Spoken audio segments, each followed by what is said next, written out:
well, I'm not here now, but I was here from the beginning when 99 was started, and even before that. And I'm so happy to be back. I was here last year, and I was sent off in end of July of last year, I want to say, because in August I had planned to move up to Oregon, where my husband now, he's from, and we got married in August. So it's gonna be not tomorrow, but next Monday, officially 6 months of marriage. So I'm really excited about that. Just a bit about us. I'm going to say us because, like Nikki mentioned, I had incorporated my husband's perspective because he couldn't be here today. He's one of the pastors at our church in Oregon. We're at a church in Newburgh, and he's focusing on discipleship and spiritual formation, which I think is really cool. So he's teaching a class today, and he wishes he could be here. I wish he was here because he's pretty funny. So that's a bit about him. Currently, I'm working full-time doing counseling. I am not fully licensed. It's going to be a while, but that's what I'm doing at a private practice south of Portland. And I'm really excited to share kind of from my perspective with that. Okay, so today, when we had mentioned we were going to be in town, Mickey and Krista, they were hoping, since it's Valentine's Day tomorrow, we'd be able to share about emotionally healthy relationships. So that's going to be kind of the topic I will address. I will say, when I was preparing, I found it really difficult because it's such a huge topic. Like, I imagined it and I'm like, I want to share this, I want to share that. And then I realized, okay, this is probably like worth like a full workshop. Okay, so in that place, I needed to really take a step back and ask, what is actually something really important about emotionally healthy relationships? So one of the biggest pieces, and in my opinion, the most important piece to emotionally healthy relationships that I'm going to speak about today is perspective. Okay. So in my field, so just so you know, I work more comfortably one-on-one, right? And that's because when I sit with someone, I can look into what the context in which they come from, right? And let's see what's their perspective.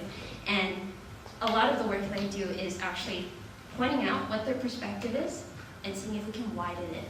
Okay, so things like tunnel vision, which I'm going to talk about today, reframing what it means to grow, what's healing, redefining a narrative from maybe life happens to me to I have a choice of what my life can look like. So it's going to be a little different because I am speaking to a group. I'm probably going to speak a little more generally, hence why I'm taking even a step back of what an emotionally healthy relationship looks like. So perspective. Okay? And I do want to be clear because when I'm talking about within the context of relationships, this is not isolated to romantic relationships. Okay? Were you born out of a family? Okay? If you are here, you came out of your mom, and therefore you out of a family of some sort. And family means very different. Could be blood, could be friendships, right? So do you have friends? Do you have coworkers or acquaintances that even sometimes may annoy you? Right? Do you call yourself a believer of God? Right? All of these are relationships. So what I'm going to share is relevant to all of those. So hopefully you have some of those in mind as I talk today. Right? I'm going to start with an exercise. All right. Oh, that is pretty dim. This is going to be even more interesting. Awesome. Okay, so I do this sometimes with my younger clients, but I want to try this out with you guys. All right. So this is a picture of something. It's incredibly zoomed in, so that's why it looks like this, and it's bright, so it's even probably a little bit less clear to see. All right. I'm going to have you guess what it is. All right. Any guesses? Watermelon. Strawberry. Watermelon. Watermelon. Ladybug. Okay. Whoa. Any other guesses? Blood cell.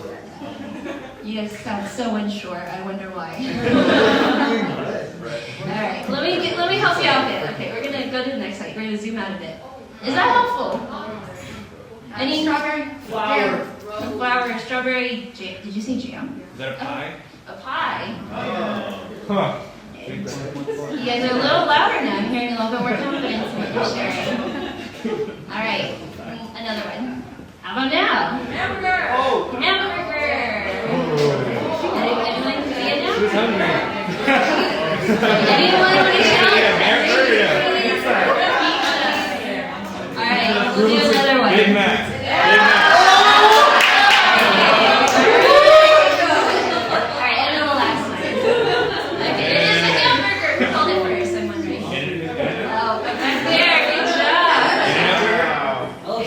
All right, that does look really good. I love that I did this right before lunch, so I guess I should speak faster. Okay, so this exercise, I just like this. It's a nice visual to show sometimes what happens when we focus on one aspect of something, maybe a little too much. All right, and from the beginning, you may have noticed from the guesses, kind of unsure, but you have to kind of put something out there and notice other people said different things, right? For the exact same picture, right? Strawberry, watermelon, pizza, right? All these random things. It's funny you guys talk about food, okay? I don't think it's just me that's hungry, okay? All right, but that's this idea of perspective, right? Taking it and widening it even bigger. Now, within the context of relationships, what does perspective inform, right? It makes us aware of three things in question. Okay? 1, what do I see right now? 2, what does the other person see right now? That one's a little bit harder to point out, right? And lastly, 3, what is, okay, my question's good. I was going back to the burger. But what's the bigger picture? All right, and the way I want to go about this, I'm going to share some practical things, but I always want to start with the best way, okay? And that's with an example in Scripture. Okay? So we're going to look at David. David, whose life was, very frankly, not perfect, okay? But one thing that was really clear was he had his heart in check a lot of the time. Okay? So I'm going to read the beginning of 1 Samuel chapter 24, which will be up here. Hopefully you guys can see that. So starting at verse 1, this is the story where David spares Saul's life. When Saul returned from following the Philistines, he was told, "Behold, David is in the wilderness of En-gedi." Then Saul took 3,000 chosen men out of all of Israel and went to seek David and his men in front of the wild goats' rocks. And he came to the sheepfolds by the way where there was a cave, and Saul went in to relieve himself. Now David and his men were sitting in the innermost parts of the cave. And the men of David said to him, "Here's the day of which the Lord has said to you, Behold, I will give you your enemy into your hand, and you shall do to him as it seems good to you." Then David arose and stealthily cut off a corner of Saul's robe. And afterwards David's heart struck him because he had cut off a corner of Saul's robe. He said to his men, "The Lord forbid that I should do this thing to my Lord, the Lord's anointed, to put out my hand against him, seeing he is the Lord's anointed." So David persuaded his men with these words, and did not permit them to attack Saul. And Saul rose up and left the cave and went on his way. Right. So just to give some context, a little bit before, and then hear what happens after too. So a couple chapters before, in verse 16, David's anointed king. Right. Saul was the current anointed king at the time, but David had received that from Samuel. Okay. After that, he becomes the official musician. He's very artistic. Okay. He also kills Goliath and he's established as a warrior. Right? And through all this, we get to see Saul gets really, really jealous of David. Right? And so in this chapter, Saul seeks out David to the wilderness of En-gedi with 3,000 men. I do want to just point this out because this is cool. My husband, he spent some time in Israel studying, so I thought his education could be shared here. These are some pictures of the wilderness in En-gedi. Can you imagine 3,000 men walking around in this? It's hot. Okay. So it's really dry, but then just to point out what he pointed out to me, Josh, that little waterfall there, you see what difference water can make in a dry area, green, right? And then there's also a cave. That's actually him standing there. Okay. So imagine Saul's in this cave, All right, David and his men are in the innermost parts of the cave. Saul goes into a cave to relieve himself, which is most likely he went into poop. Very, very vulnerable position. Okay? And so David's men says when they see him, hey, this is what the Lord was saying, right? He's giving you your enemy into your hand, and you should do what seems good to you. And David, in that moment, cuts off a corner of the robe, right? But then his heart struck him, right? So he had a heart check there. And points out, this is the Lord's anointed. God, the Lord forbid I should do anything right now. Okay? Saul leaves the cave after this passage. Saul leaves the cave. David goes after him and calls out to him, my Lord the king. Right? Very important there. Bows with his face to the earth, which he puts himself in a vulnerable position, considering Saul has been trying to kill him. Right? You don't want to bow before the guy's trying to kill you, but he does. And tells him pretty much, I could have killed you, but I didn't. Right? I just cut the corner of your robe. Right? May the Lord judge between me and you. May the Lord avenge me. So if I die by your hand, may he avenge me. But my hand shall not be against you. I'm not going to harm you. And eventually Saul says, is this your voice, my son David? He wept. He recognized that David spared his life. Saul blesses him, right, and asks him to swear not to kill off his offspring. Right? So that's kind of the context of what's happening here. All right. So I picked this passage. Usually this passage is used to talk about God's timing, right, for what he has planned for your life, right? Don't rush into it, right, just like David did. He didn't take it into his own hand. Right? But what stood out to me was David's choice in that matter, how he chose to view Saul as God's anointed at that time. Right? We see with Saul here, Saul was jealous. He felt threatened, and he was actively pursuing David to kill him. Right? If I had that coming at me, right, and someone's out to kill me, I think it's okay to be alarmed, right?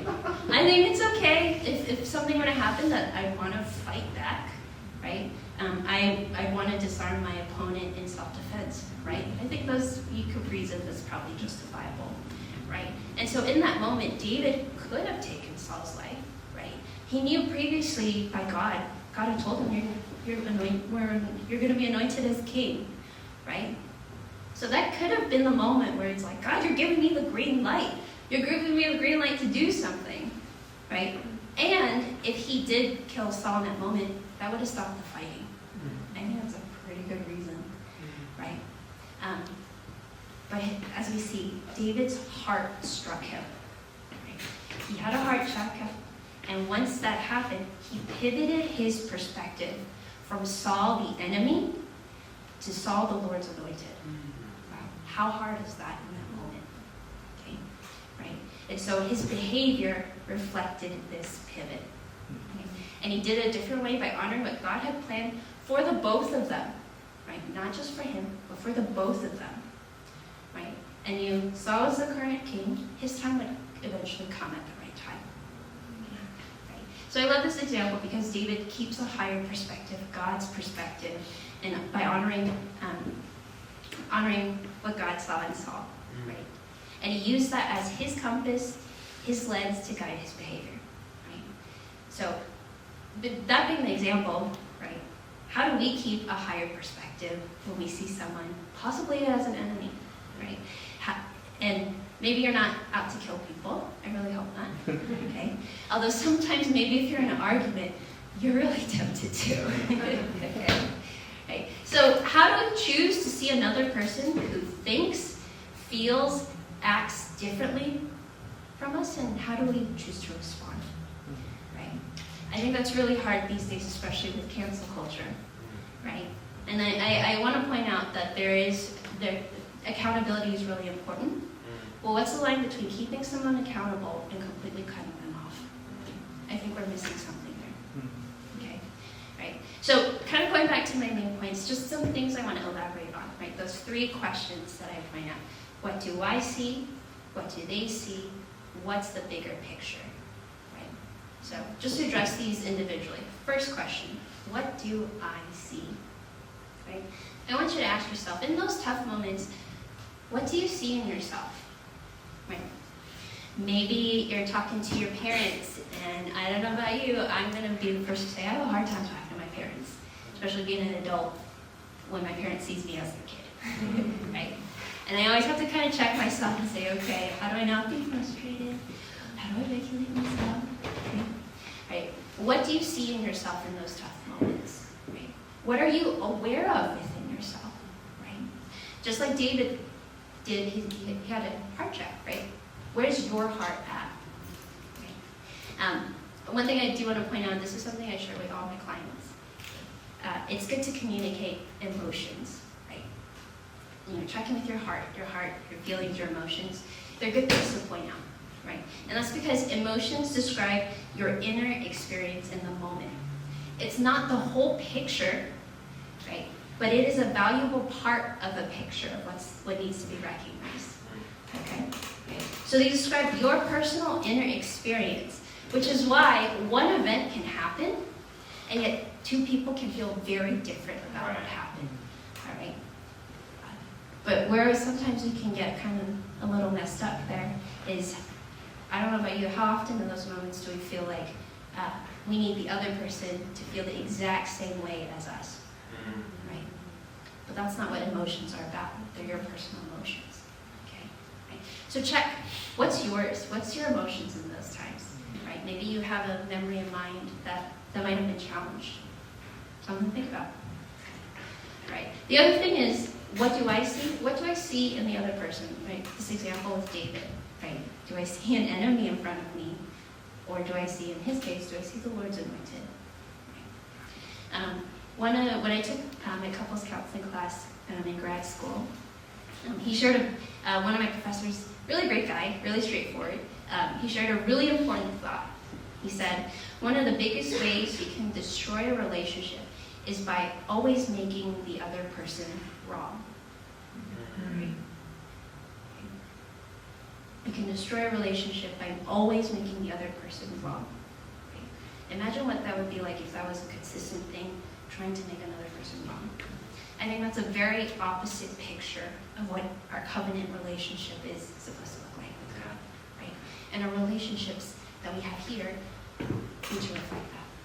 Okay. All right. So I will be honest. A lot of what I'm sharing are not actual statements; they're questions. I feel like I'm a professional question asker doing counseling. So just a heads up, there's going to be a lot of questions, mostly for you to reflect on. All right. Second point. What does the other person see? What do they see? All right. In this example of David, I really wonder what David was thinking here. Right? They don't really say David thought this. But he knew what he could look like to Saul. He looks like a threat. That's how he has been appearing as to him, right? However, we see with David's response to Saul in his behavior, how he's wanted to present himself, right? In verse 8, afterwards David also arose, went out of the cave, called after Saul, my lord the king, so he calls out to him in a proper way, right? And then Saul looked behind and he bowed with his face to the earth and paid homage, right? So that's a very vulnerable position, right? So my question is, in this case, what is the other person seeing in you? Right? Step into the other person's shoes just for a moment. Right? If it's hard, I would say when we're flooded with emotions, right? All we're really focused on is what our experience is, what's going on with me. You are really pissing me off right now, you know, things like that. Right? But that's also a crucial time where you have to pause. Right? What is the other person seeing in me right now? And is what I'm conveying what I want to convey? You know. So for example, one of the things when let's say I get flooded, I'm in an argument, or I'm having a hard time communicating, right? My natural tendency is to just stop talking and to be silent, right? However, in that moment, I know that I don't want to stop talking. I want to keep communicating. It's just hard, right? So in my mind, I have to step into the other person's shoes and say, well, if I'm being silent right now, is that conveying that I want to keep communicating? Probably not. So I should probably say something about what's going on. Right? So step into the other person's shoes just for a moment. And if it's hard for you to step into the other person's shoes, ask. Okay. But be very careful. When you ask, be prepared to listen. Yeah. And I do have to ask in those moments, are you listening only to prepare a reply in your head? Right? To prepare to share your experience in response. Right? Most likely, that answer might be yes if you think my response has a lot of I's and me's. Right? Then I don't know if you're really preparing to listen to the other person. Right?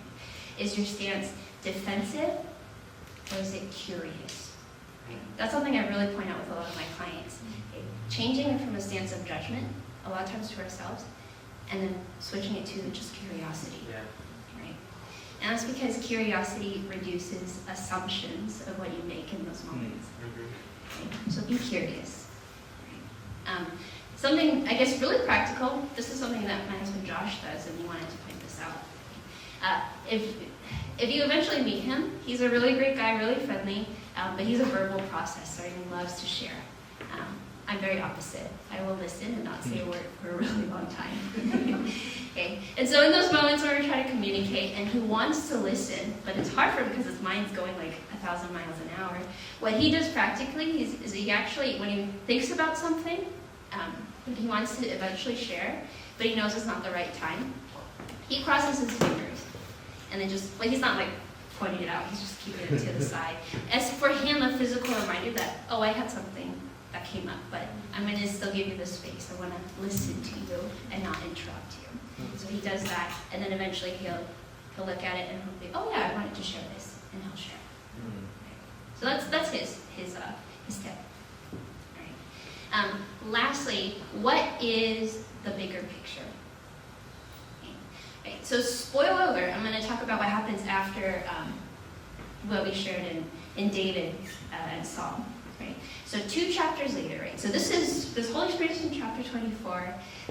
David spares Saul's life. So they talk it out. Great. Thanks for not killing me.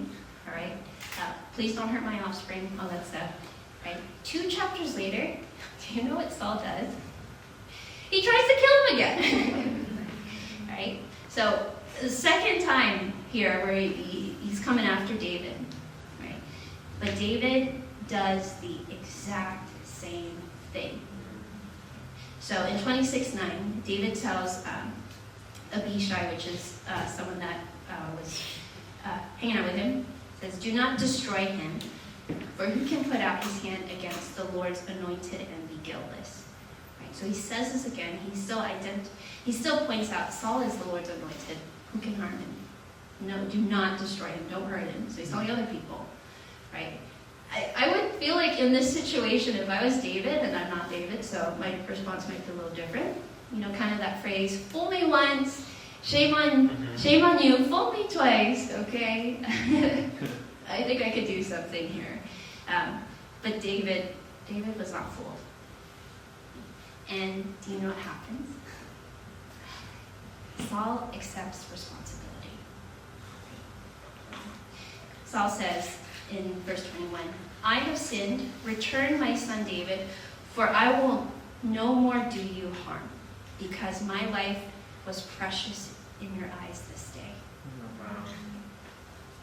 And this, if you read on, the ending fighting, I will switch words, this happens a lot. The fighting ended between them after that point. Wow. They were still fighting other people, right? But between them, they did not fight anymore. And when Saul died, David had no regrets. Right? Okay, so David kept a bigger picture in mind, and he's held to that bigger picture. Right? So what is the bigger picture to keep in mind?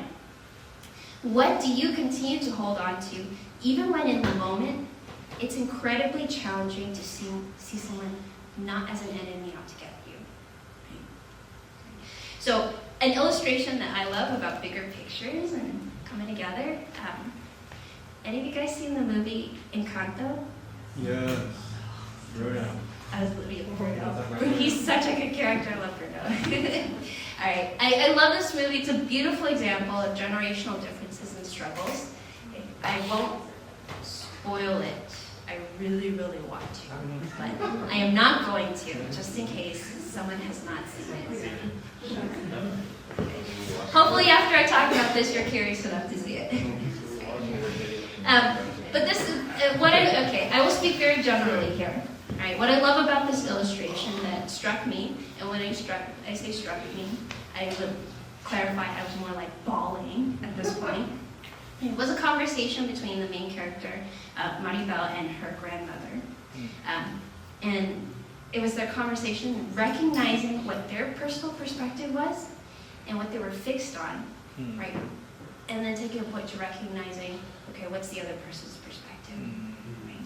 Beautiful, beautiful picture, right? They saw a bigger thing and they realized they wanted the same thing, right? They just saw different parts of it that needed to be addressed. Right. So I love that. If you rewatch it, I've watched it about 5 times already. It's a good movie. All right, but all that to say, that's kind of an illustration I wanted to point out. Right. I also just completely side tangent. I don't know if anyone else was equally as frustrated at the movie though, because of course, a Disney movie, you'll have effective communication at the end of the movie with cultural and generational barriers. And still, in the Magic family, they end up resolving. And everything that I've hoped for in my family, they did in an hour-and-a-half movie. Okay, so of course, but it's Disney. They can do that, and we still give them money. All right, so question for you. What gets you from tunnel vision to widescreen? That's a really good question. When you're angry, tunnel vision is it's really hard to get out of. How do you get out of that into a widescreen bigger picture?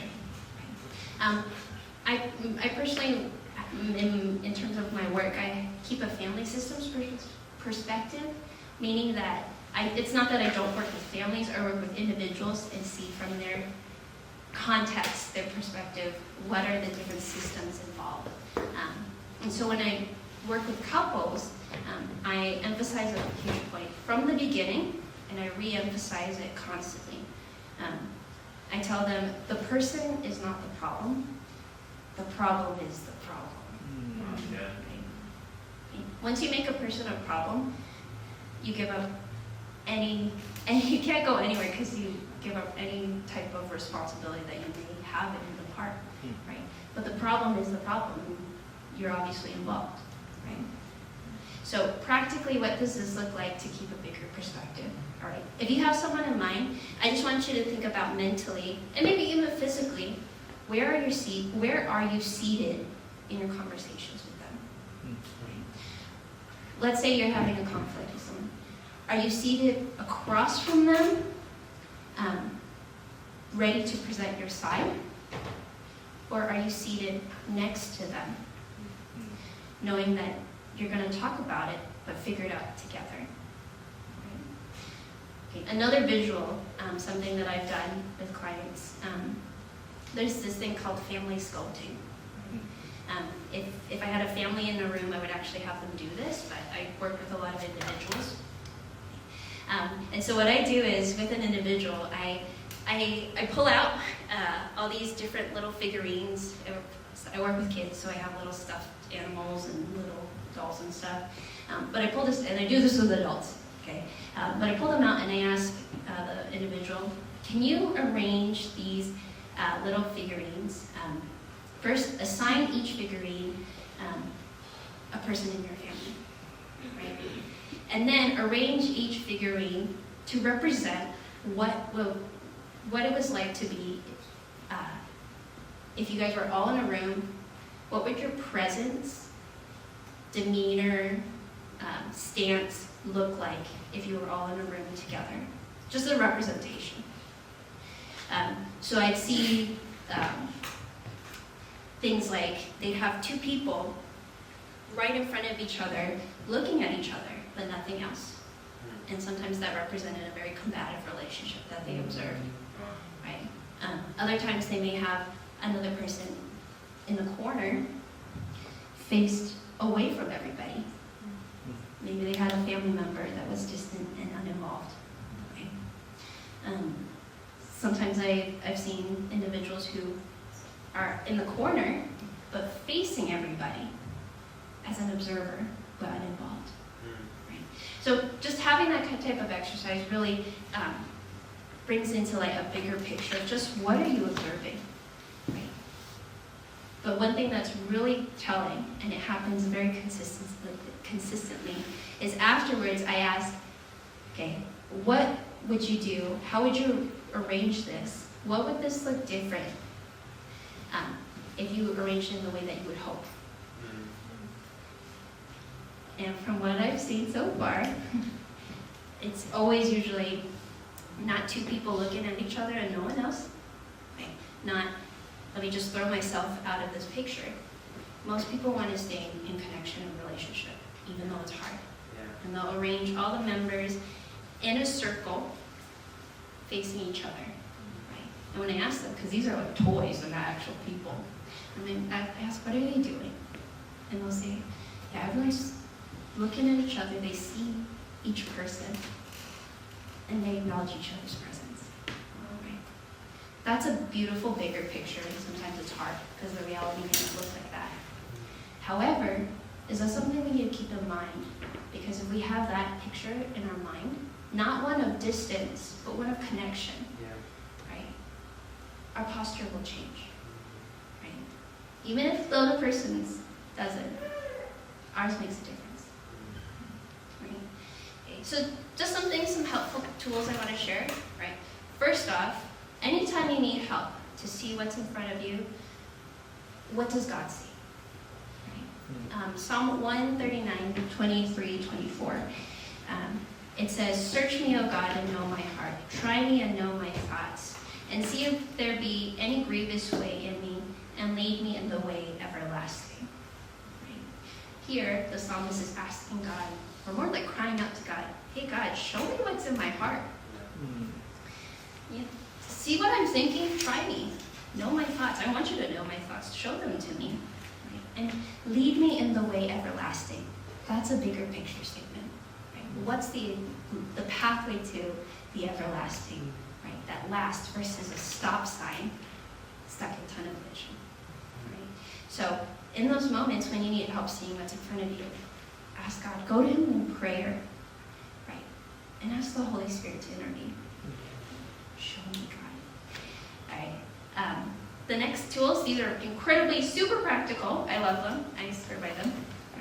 All right. I got a picture for you. This is something that I use. It's an iceberg. All right. And so if you don't know anything about icebergs, you see a very, very small percentage of it above the surface, and most of it is below the surface, unobservable. Right. Titanic's demise, obviously. I don't know. I hope the boat's okay.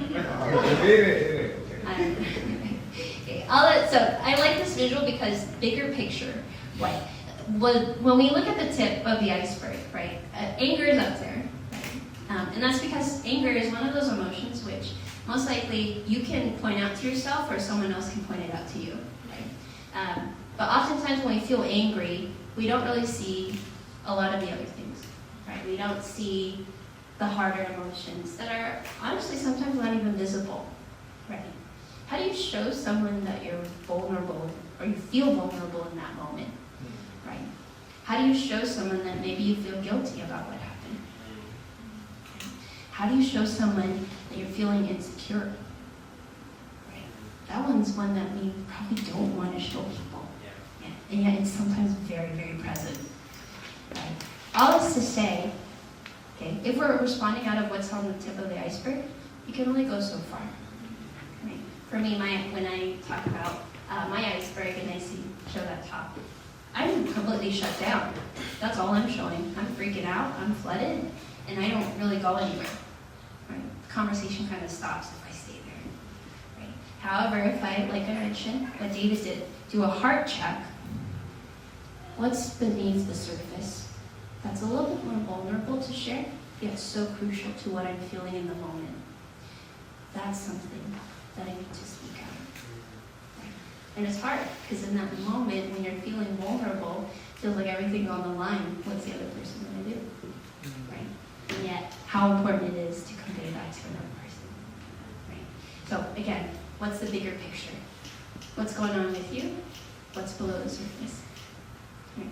And if you have a hard time even identifying these feelings, I think language is incredibly empowering. Right? Having a language to describe your experience, right, does so much. It goes so far. Right? So I have a tool. I share this with almost everyone. So I am sharing it with you. You get to be part of that. It's so cool. I literally have this tool. I have this on my refrigerator. That's how much I love it. And it's a feelings wheel with feelings. Okay. All right.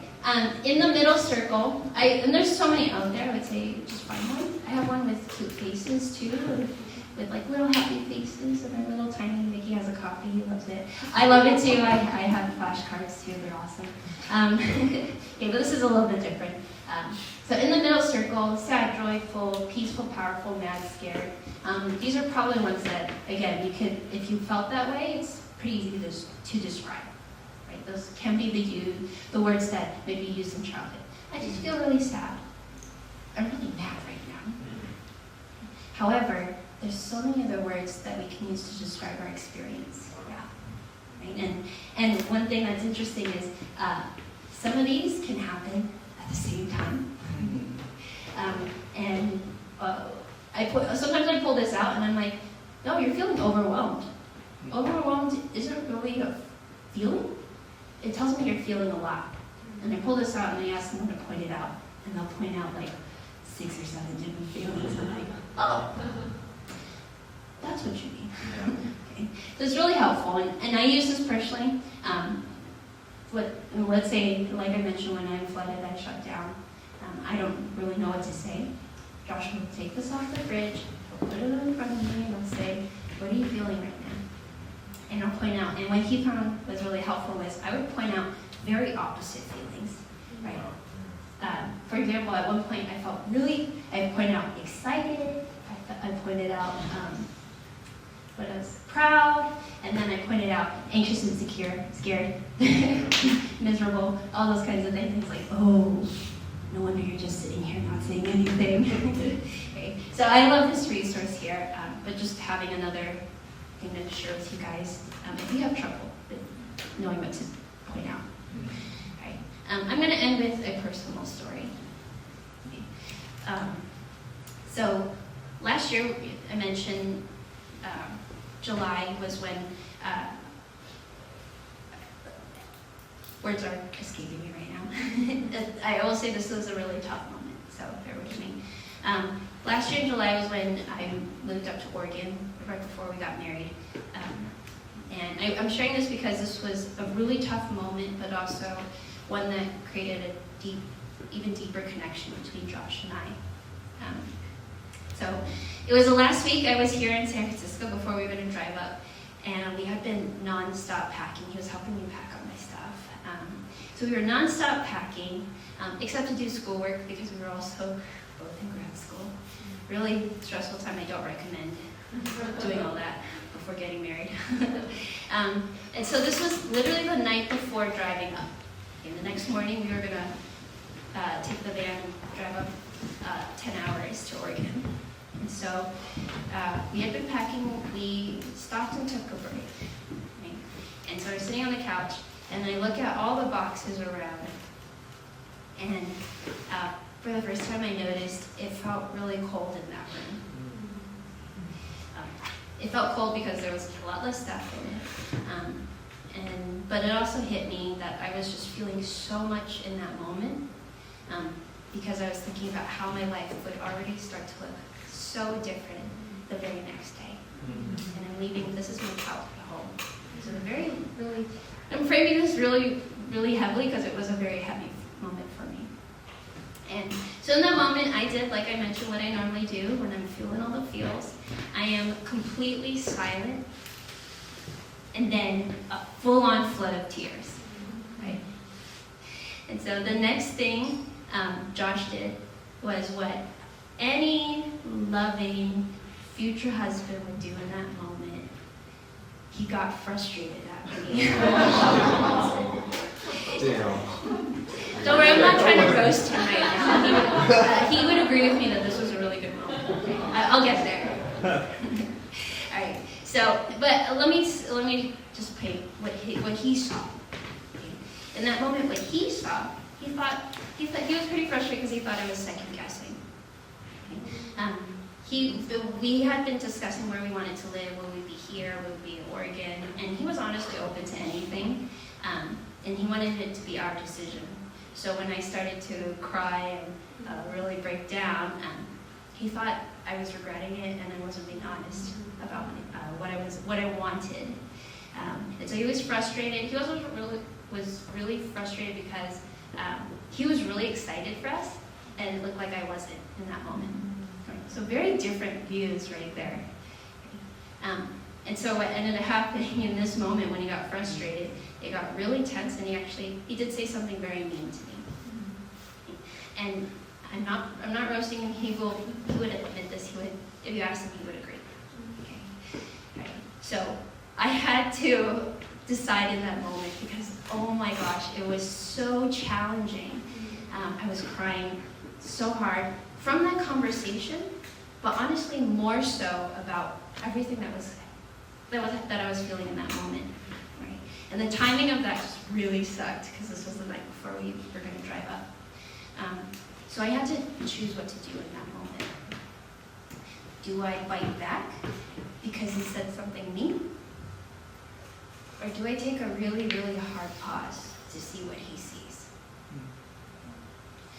And I would say I took that pause, and it was really, really hard. I was hurt. Yeah.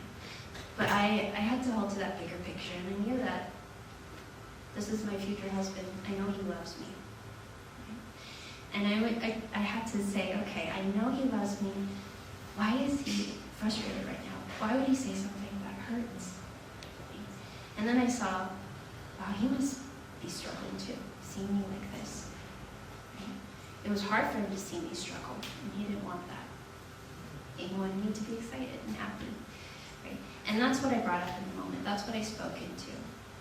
I said, it must be really hard for you to see me cry like this, especially since there's so much going on. Right? And I really had to say I am excited, even though I'm like crying my eyes out. Right? You don't see that, right? That feeling feel. That was something I had to point out. You don't see it, but I do feel this way. It's just really hard. And do you know what he did in that next moment? Okay. I'm going to tell you he wasn't frustrated. He didn't say a word. He teared up, which was a big moment, and he held me closer, which is that was all I needed from the beginning. So I share that I wouldn't trade that moment, even though it was incredibly challenging, because one, and this is just personal for me, I got to see him tear up. My husband does not do that very often. But two, it created a deeper connection and understanding for us, especially at such a pivotal time. Right? And I will say, at our wedding, when I was sharing our vows and I teared up about just some of the emotional decisions, very difficult decisions we had to make, I was thinking of this moment. Okay. So, in summary, what's your perspective? What perspective do you have in these tough times, in these challenging moments when we're built to be in relationship with others, relationship with God, right? What do you see? What are you aware of within yourself? What does the other person see? What is the bigger picture that God is trying to show you to hold on to? Have perspective. Let's pray.